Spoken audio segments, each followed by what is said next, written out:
Hey everyone, this is Jason Holland. I am the owner and travel butler of Travel Simplicity here in Pennsylvania, and it's been my distinct pleasure to introduce you to many of my local travel butlers from around the world. And today we have the pleasure of welcoming a good friend of mine from San Diego, so somewhere within the US. So this is Bianca. Bianca, hi, welcome. Hey, how's it going? It's going really well. Good to see your face. Good to see you too. How's the weather out there? It's actually beautiful. I don't think there's a better place to be quarantined than in San Diego. Of course, I'm in my house, but I live in Point Loma, which is really close to downtown, and it really has been nice bike riding and kind of laying low at home since work has pretty much died down. So it's the first time I've not worked in 10 years. So it's a crazy. So this is not the way that you would want a vacation, but it's ended up maybe, hopefully, being a good break, even if it's mandated. Well, I can't say it's as good as a vacation because I still have my twin toddlers I need to take care of. So I was lucky enough to get someone to help me today, so I can get on this call with you. So I don't know, I kind of wanted to I know we talked about getting on this call before, and I had some things prepared. Just want to kind of go over my life here in San Diego. I would And, love that. before this crazy pandemic. So it's great being in San Diego because we have so many awesome things to do, regardless of the city being shut down. So I do want to just kind of show you, this is the area pretty much that I live in. So if I go out to my balcony, I see this view. So this is downtown San Diego. Bianca, are you able to expand that picture? Yeah. Yeah. There you go. Oh, perfect. Oh, that's amazing. So this is the view from your balcony? Yeah, from my house. It's more of like the rooftop view because I don't have too much of this view. As you can imagine, Point Loma is so close to downtown. It is a pretty dense area, but it's great that it's pretty much a peninsula in the San Diego Bay. So what you're looking at right now is the San Diego Bay. Behind that is downtown San Diego. Just to the left of that is the airport. So it's really close to the airport also. So as you can imagine where I'm at, everyone's kind of fighting for this view with the houses, but we love going downtown. And that is a picture of the gas lamp. That's and such the a gas lamp. fun part of the city. I'm sorry, what? It's such a fun part of the city.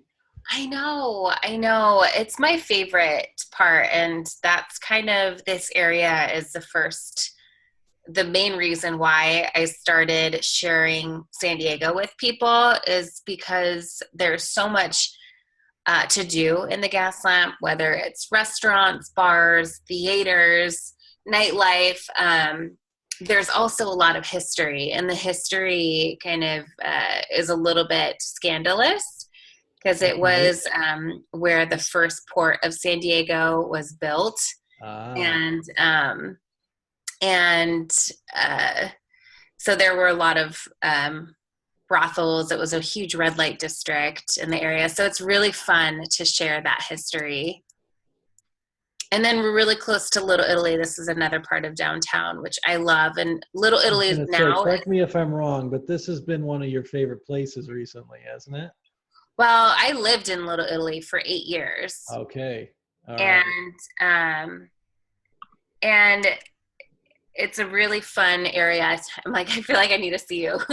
It's a fun area because there's so many great restaurants. So it's more of like a foodie destination, whereas the gas lamp is more nightlife. Okay. Little Italy is nice to go out on a date with, or two. It's nice to kind of stroll the streets, go get some good food, gelato. They recently opened this. This is the newest addition to Little Italy. This is the Piazza della Famiglia, which, Beautiful. yeah, they did such a great job. I love it because they really did want to bring the essence of like an old school Italian city. Yeah, it And you feels know like you're how, walking, it feels a little bit like you're walking through Rome and you have the, the Spanish Steps or the fountain, Trevi Fountain right there. yeah, I feel like San Diego at least didn't really have too many communal areas in the downtown area. And the Little Italy Association was adamant on creating something that brought in more of the essence of Italy to Little Italy. And that's what they did with this piazza. So it's only like pedestrians go there or are allowed there. And then on Saturdays, we have the San Diego's best farmers market Okay. every week, typically.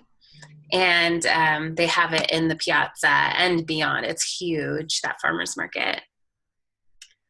I So love farmers markets. I think it's so great. You can connect with the local, you know, get some great local produce. That's one of the things I love doing no matter where I am in the world is going to the local market. I know everyone's so excited and happy to see you, and they are excited to share what they have that day. And have you ever heard of, I don't know if it's made it over to where you guys are at, but Okay. you heard of bitchin' sauce? No, no, That's what another is kind that? of specialty.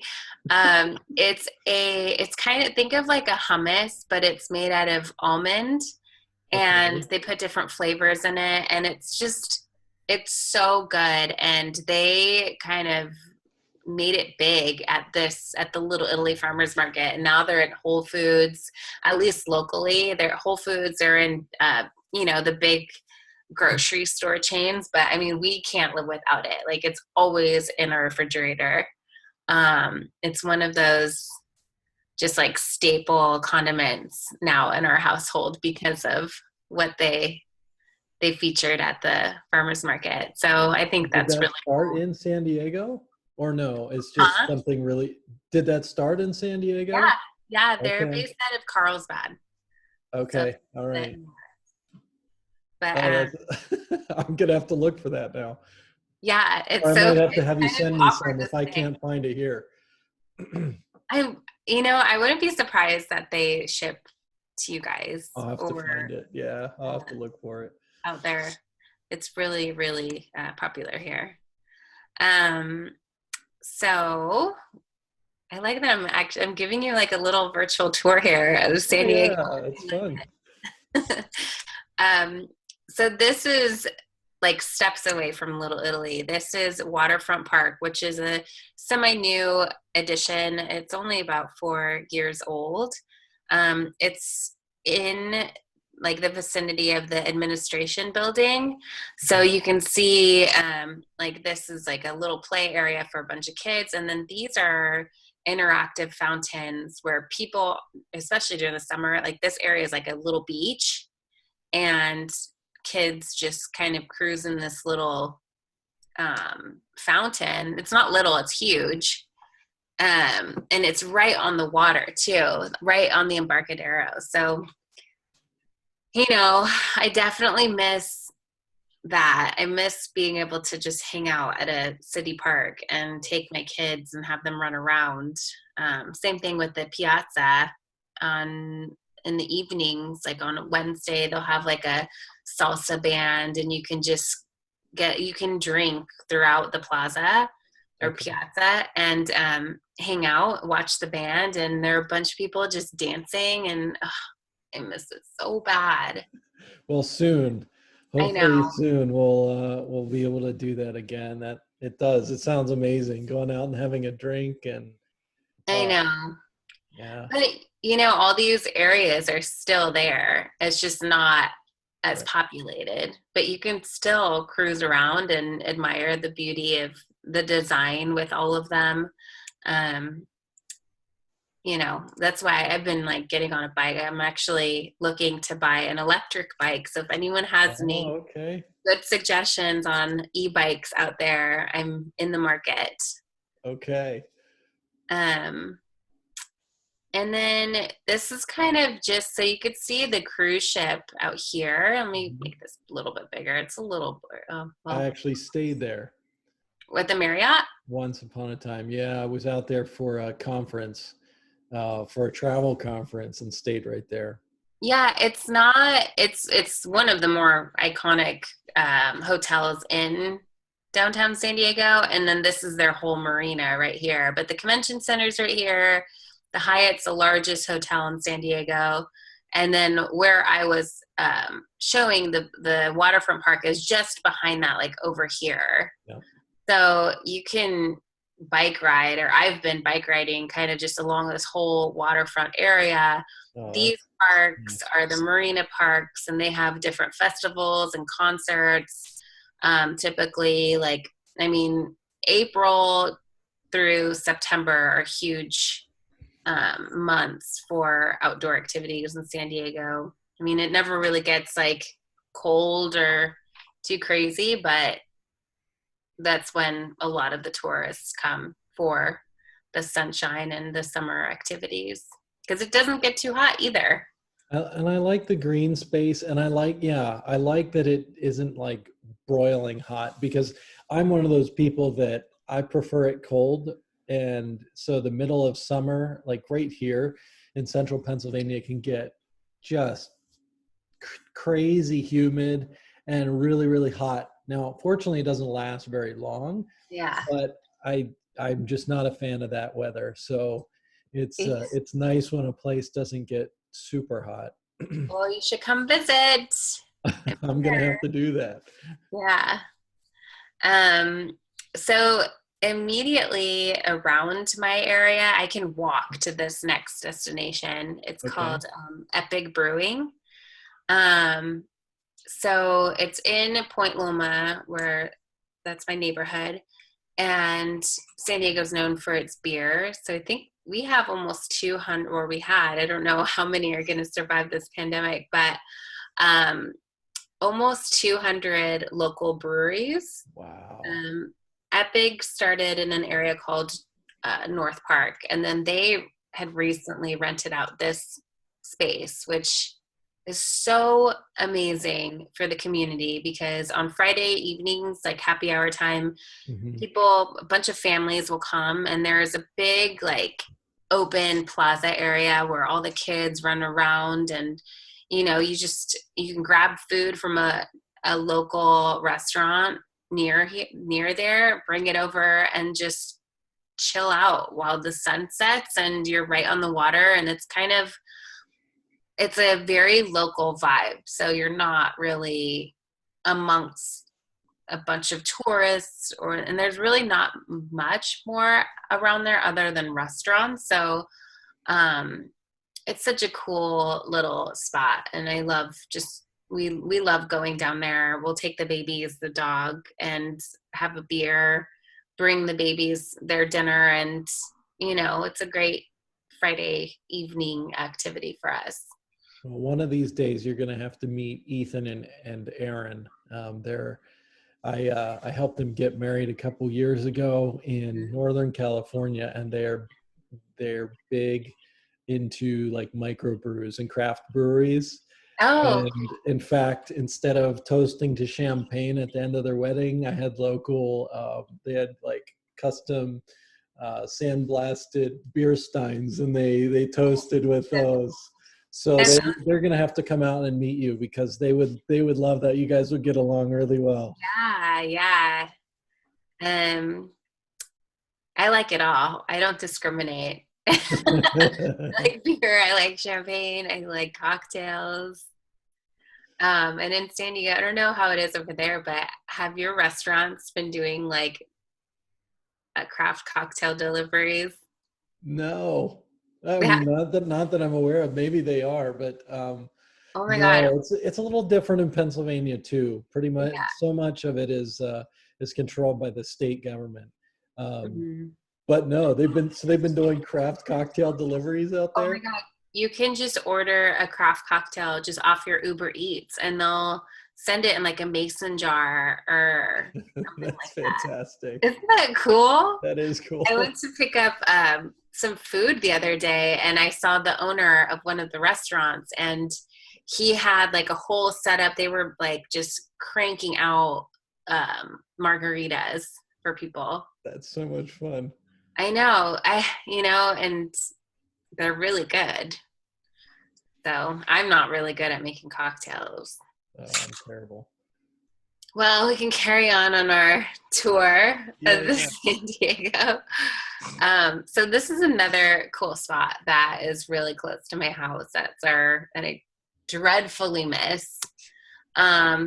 It's called Catch, Okay. and this group, it's really cool. They own several local restaurants, and they're creating this or they're building out the waterfront. So right by the Waterfront Park where that picture of that park was at, Hmm. they're building like pretty much a compound of all their restaurants. So Catch is kind of like Okay. new American, kind of trendy. And Yeah. then they have Brigantine, which is more like East Coast style seafood. Okay. And then they'll have Miguel's, which is a Mexican restaurant. And then they also have like a little coffee shop that you can kind of see right here. But they're building that out in the Embarcadero, which is more downtown San Diego. But this was Catch in Point Loma, or Shelter Island is their first one.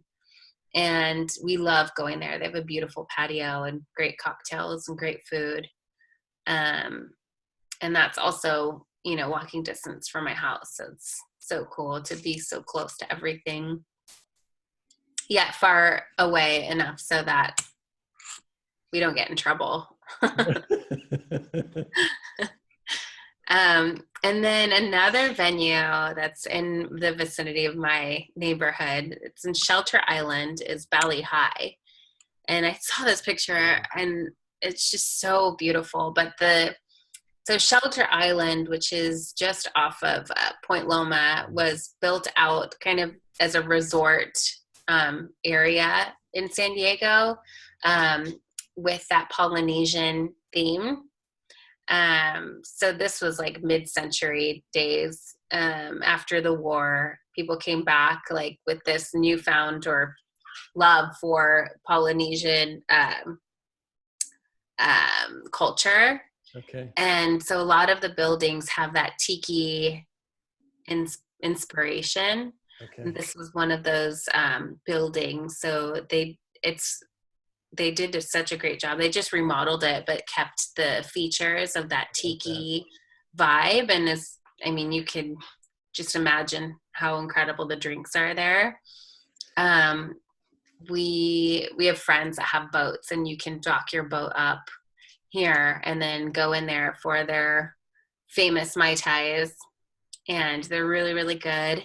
And they only limit you to two per guest per day. Otherwise, it can get kind of sloppy there. Okay. Um, My ties to Polynesia is I was there a couple years ago with my wife, and we were on the island of Moorea, mm-hmm. and we actually we got tattoos, traditional Polynesian tattoos. What? So, Where? yeah, it's are you familiar with a traditional Polynesian tattoo? I just know that they're very like dark and thick. Do you And know how they put them on? oh no, I just know what they kind of look like. So so there's a guy, James, is a friend of mine now in Polynesia and on Moorea. And what they do is he has an uncle who actually goes up in the jungle, and they get a Mm-hmm. boar, and they take the boar's tusks and they file the tusks down into a multi-pointed needle, which they attach to a short length of iron tree from their backyard. And one guy actually stretches the skin out, and another guy takes this stick with the boar's tusk on it and taps it with another stick. And that's how they put.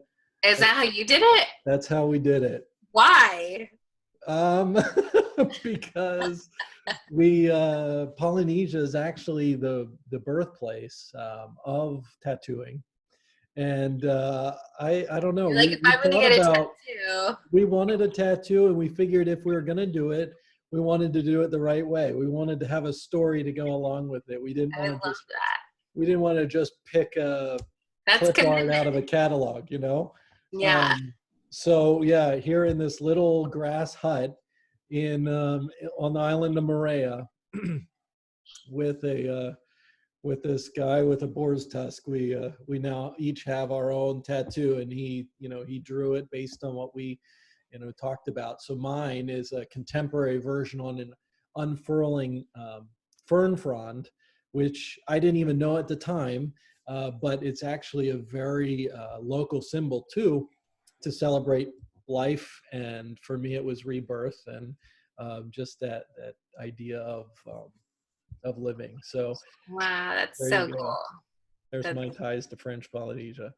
I like it. I thought you said Mai Tais, like the drink. No, no. No, that's funny. I was waiting for the Mai Tai story. That's so funny. Well, it's Bianca. Thank you so much for sharing your home and your place with me.